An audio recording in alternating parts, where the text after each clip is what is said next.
Handwriting happens every now and then, but signature is that singular, most important identification that you'll be carrying on your passport, on your official documents, anywhere and everywhere you go.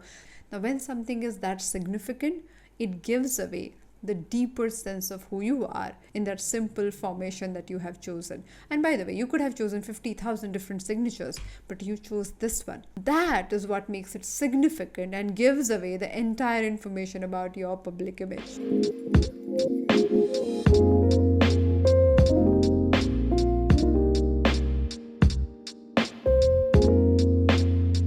Hi there, thank you so much for joining me one more time on the Absolutely Right podcast. I'm your host Aditi Surana. I'm a behavioral analyst, a high performance coach, and an anti-anxiety expert. And this, by the way, is India's first graphology based leadership show. On this show, we speak about different concepts of leadership and figure out ways in which we can use handwriting analysis, graphology, to decode that whole concept. Figure out how can you be the best version of yourself. So if you're a smart professional looking to be the next sensational leader that you wish to be, this conversation is just for you. Today we'll be talking about how we can connect the Swiss psychiatrist Carl Jung's concept of persona or social mask to graphology. Can we find the cues of how people perceive you in your social and professional setting by simply looking at your handwriting and your signature? The answer to that is yes, my friend. All you got to do is get your handwriting sample. So find a notebook where you have already written and sign 3 times around that sample. And if you don't have anything like that, just grab a notepad and write something right now, spontaneously, without copying, without taking any dictation. Just write it because you want to create a real truest sample so that we can analyze you and your personality right away.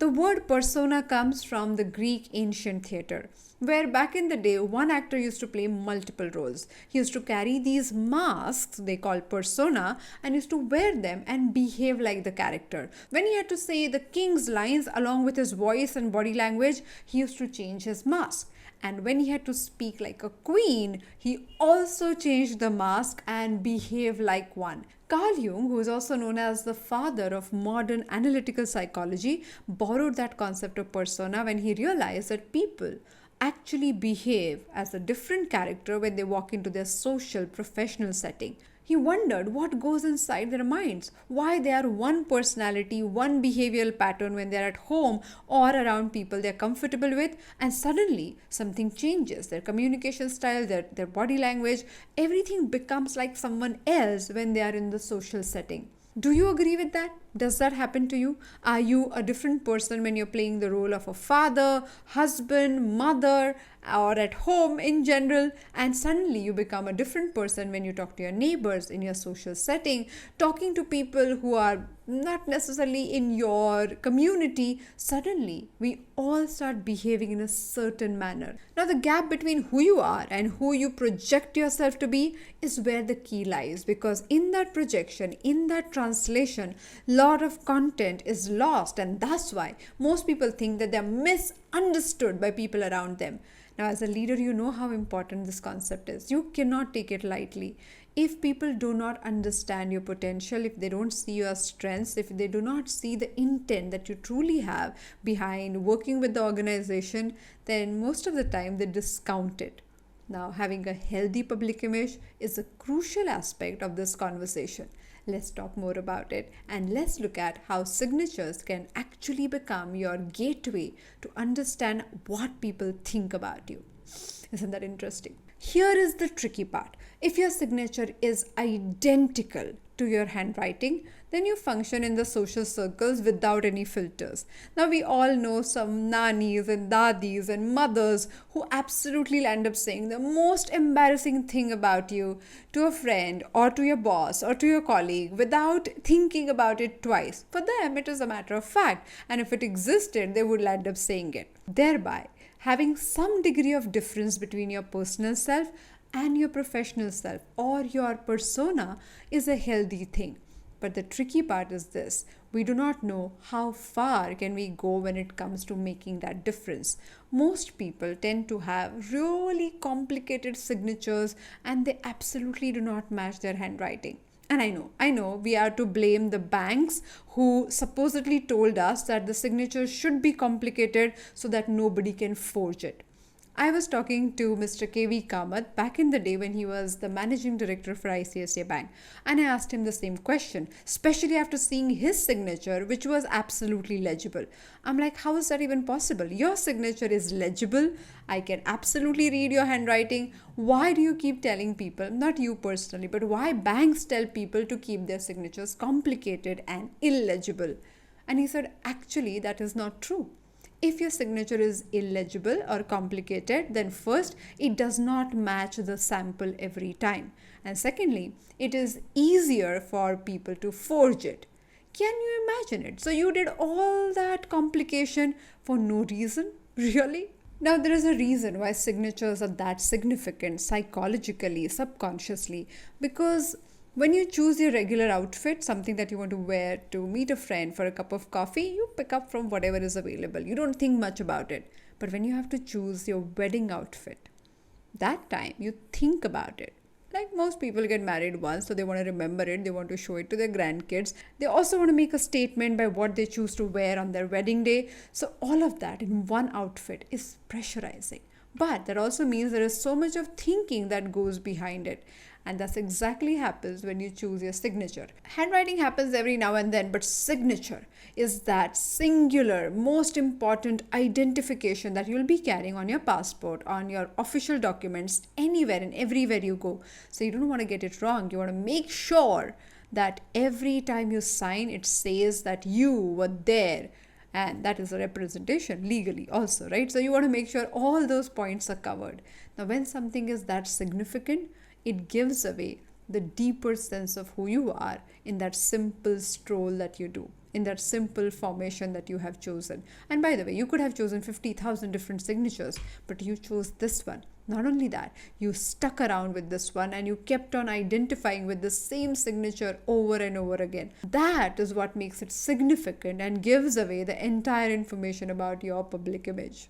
Let me tell you a story of Adolf Hitler's signature. We know his story. We know that he was this dictator who did everything in his capacity to win the world and he wanted to rule the world. But his signature was saying something very, very different. In 1934 sample of his signature, it is aggressive. It has all angular stroke. It has heavy pressure. But the signature is drooping downwards, which means this writer was absolutely dissatisfied with everything around him, with himself. It also could be a sign of acute depression that was never identified or cured. As the time passed, his signature started diminishing, like his leadership. By the year 1942, it became 50% of its formation. Also, the angular formation started disappearing. By the year 1945, which was the last year of his existence, the signature became literally 20% of its size. The pressure increased to another level and the signature became absolutely illegible. Like a little tiny scribble. Instead of having the magnanimous presence that he had, he almost diminished in his presence. And without his knowledge, his signature was capturing all of this. For this week, I want you to do only one thing. Go and grab your old signature. Look at your new signature. See what has changed in your writing. See what has changed in your signature. And I want you to observe the formations. And we have taught you so many things about graphology by now. Apply all of them and see what exactly has changed about your personality according to the graphology strokes. If you find something interesting, make sure that you share it with me. My email ID is writ@aditisurana.com. You can make a little post or a story and share your observation about your own signature on my Instagram handle @aditisurana. I also want you to check out other people's signatures. Go ahead and see how they look at their own personality. What is the gap between who they are, which is their personality, and their persona, which is their public image? What all information can you gather? One thing I can tell you that this can be a poetic, artistic, mesmerizing experience.